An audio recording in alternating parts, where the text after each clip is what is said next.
नमस्कार दोस्तों, मैं किस्साबाज वाला लेकर आया हूँ विश्वविख्यात लेखकों की कहानियों का गुच्छा। दोस्तों, अगर हमारी कहानी आपको पसंद आए तो इसे लाइक, सब्सक्राइब और शेयर जरूर करें। तो आइए बिना देर किए शुरू करते हैं हम आज की कहानी। कहानी का शीर्षक है दुखिया। पहाड़ी देहात, जंगल के किनारे गांव और बरसात का समय, वह भी उषा काल। बड़ा ही मनोरम दृश्य था। रात की वर्षा से आम के वृक्ष तराबोर थे। अभी पत्तों से पानी ढुलक रहा था। प्रभात के स्पष्ट होने पर भी धुंधले प्रकाश में सड़क के किनारे आम्र वृक्ष के नीचे बालिका कुछ देख रही थी।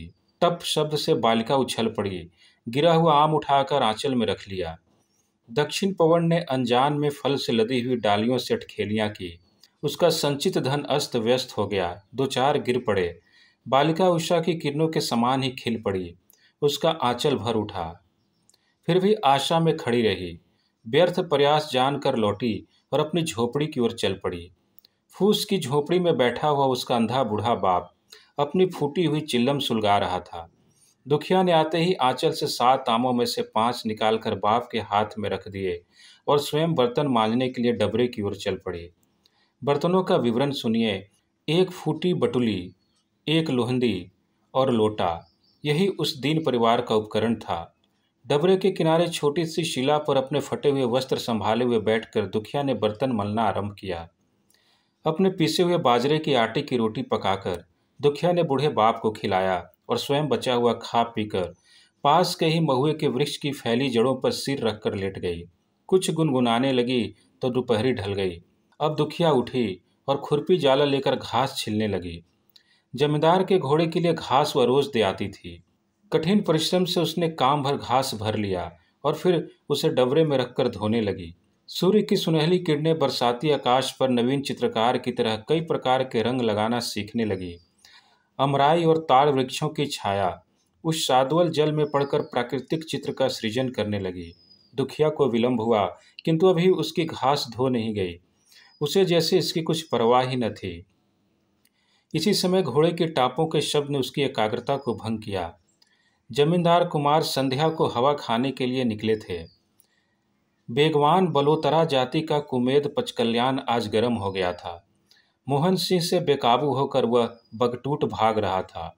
संयोग, जहां पर दुखिया बैठी थी उसी के समीप ठोकर लेकर घोड़ा गिर पड़ा। मोहन सिंह भी बुरी तरह घायल होकर गिर पड़े। दुखिया ने मोहन सिंह की सहायता की।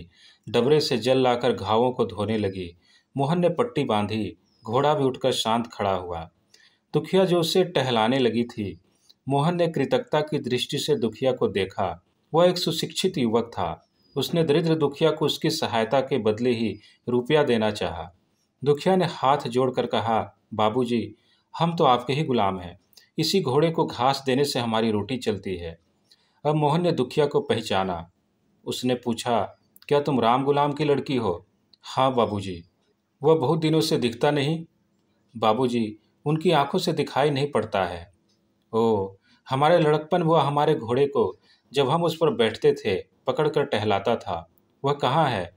अपनी मड़ई में। चलो हम वहाँ तक चलेंगे। किशोरी दुखिया को कौन जाने क्यों संकोच हुआ। उसने कहा, बाबूजी, घास पहुँचाने में देर हुई है, सरकार बिगड़ेंगे। कुछ चिंता नहीं, तुम चलो। लाचार होकर दुखिया घास का बोझा सिर पर रखे झोपड़ी की ओर चल पड़ी। घोड़े पर मोहन पीछे पीछे था। राम गुलाम, तुम अच्छे तो हो? राज सरकार, जुग जुग जियो बाबू। बूढ़े ने बिना देखे अपनी टूटी चारपाई से उठते हुए दोनों हाथ अपने सर तक ले जाकर कहा, राम गुलाम, तुमने पहचान लिया? न कैसे पहचाने सरकार, यह देह जो पली है। उसने कहा, तुमको कुछ पेंशन मिलती है कि नहीं? आप ही का दिया खाते हैं बाबूजी। अभी लड़की हमारी जगह पर घास देती है। भावुक नवयुवक ने फिर प्रश्न किया, क्यों राम गुलाम, जब इसका विवाह हो जाएगा तब कौन घास देगा?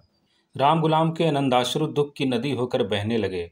बड़े कष्ट से उसने कहा, क्या हम सदा जीते रहेंगे? अब मोहन से नहीं रहा गया। वहीं 2 रुपये उस बुढ़े को देकर चलते बने। जाते जाते कहा, फिर कभी। दुखिया को घास भी लेकर वहीं जाना था। वह पीछे पीछे चली। जमींदार की पशुशाला थी। हाथी, ऊंट, घोड़ा, बुलबुल, भैंसा, गाय, बकरे, बैल, लाल, किसी की कमी नहीं थी। एक दुष्ट नजीब खां इन सबों का निरीक्षक था। दुखिया को देर से आते देखकर उसे अवसर मिल गया। बड़ी नीचता से उसने कहा, मारे जवानी की तरह मिजाज ही नहीं मिलता, कल से तेरी नौकरी बंद कर दी जाएगी। इतनी देर? दुखिया कुछ नहीं बोली, किंतु उसको अपने बूढ़े बाप की याद आ गई। उसने सोचा किसी तरह नौकरी बचानी चाहिए।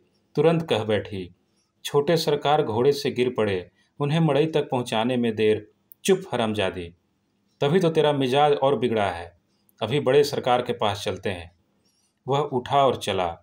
दुखिया ने घास का बोझा पटका और रोती हुई झोंपड़ी की ओर चलती हुई। राह चलते चलते उसे डबरे का सायंकालीन दृश्य स्मरण होने लगा। वह उसी में भूल कर अपने घर पहुंच गई। धन्यवाद।